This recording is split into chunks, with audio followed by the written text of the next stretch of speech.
Witam was, jestem JK i w dzisiejszym odcinku chciałem wam przedstawić program do nagrywania dźwięków Resound Recorder. Tak, możemy oczywiście, jak wiemy, oddzielnie nagrywać dźwięk oddzielnie od nagrywania obrazu, czyli w innym programie. No i do tego właśnie służy Resound Recorder. Tak, co możemy dzięki takiemu nagrywaniu zrobić? Możemy na przykład wyciszyć to nagrywanie, podgłośnić, usunąć szum i tym podobne. Dobrze, ale nie zagłębiając się poza chwilę do szkoły, chciałem wam przedstawić podstawowe opcje tego programu. I dlaczego jest taka słaba jakość? Ponieważ nagrywam Camstudio. Camtasia Studio odmówiłem posłuszeństwa, a po prostu musiałem dzisiaj nagrać ten film, ponieważ obiecałem sobie, że będę teraz stawiał co jakieś 4 dni na moje konto na YouTube jakiś film. Czy to będzie z gry, czy to nie będzie z gry. Tak będę wstawiał. Dobrze, tutaj mamy 3 podstawowe opcje, które już powinniśmy znać. Czyli nagrywanie, zatrzymywanie nagrywania i koniec nagrywania. Wiem, jak to działa. No to tym już nagrywamy, ale najpierw po zainstalowaniu tego oto programu przechodzimy do Options i tutaj w General Settings ustawiam MP3 file, czyli to jest typ, w jakim ma się nam zapisać to nasze nagranie. Polecam MP3 file, można się pobawić z WAV file i tym podobne.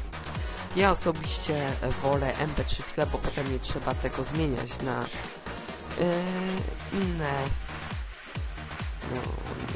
inne typy, no i nie ma tyle problemu, bo tylko MP3 file nam obsługuje YouTube. Teraz przechodzimy do zakładki Settings i tutaj ustawiamy na maksa, bo to jest jakość naszego nagrania. To nie, tego nie zaznaczamy to. Klikamy OK. Teraz tutaj mamy miejsce, w jakim ma nam się zapisać nasze nagranie. Możemy oczywiście to odznaczyć po zatrzymaniu nagrania, po zakończeniu nagrania nam się wyświetli takie okienko i będziemy mogli wybrać miejsce, w którym ma się nam to zapisać. Ja osobiście zawsze zapisuję tutaj, więc zaznaczę to. Przechodzimy później do zakładki Hotkey. No i tutaj możemy Active Hotkey, no i nie Active Hotkey. Tutaj wybieramy przyciski, którymi ma nam się zacząć nagrywać nasz dźwięk. Polecam, żeby zaznaczyć te same przyciski, które mam ustawione w programie do nagrywania wideo. Teraz tutaj już możecie się pobawić. Ja się w to nigdy nie bawiłem, nigdy nie lubiłem tak się bawić, no i potem klikamy OK.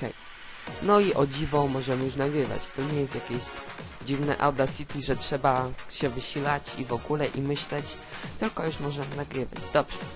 Myślę, że wam przedstawiłem wszystkie podstawowe opcje tego programu. Jeśli chcecie jakiś inny program do nagrywania dźwięku, to piszcie, jaki chcecie, żebym wam przedstawił jakiś inny program, ogólny program do nagrywania, na przykład wideo.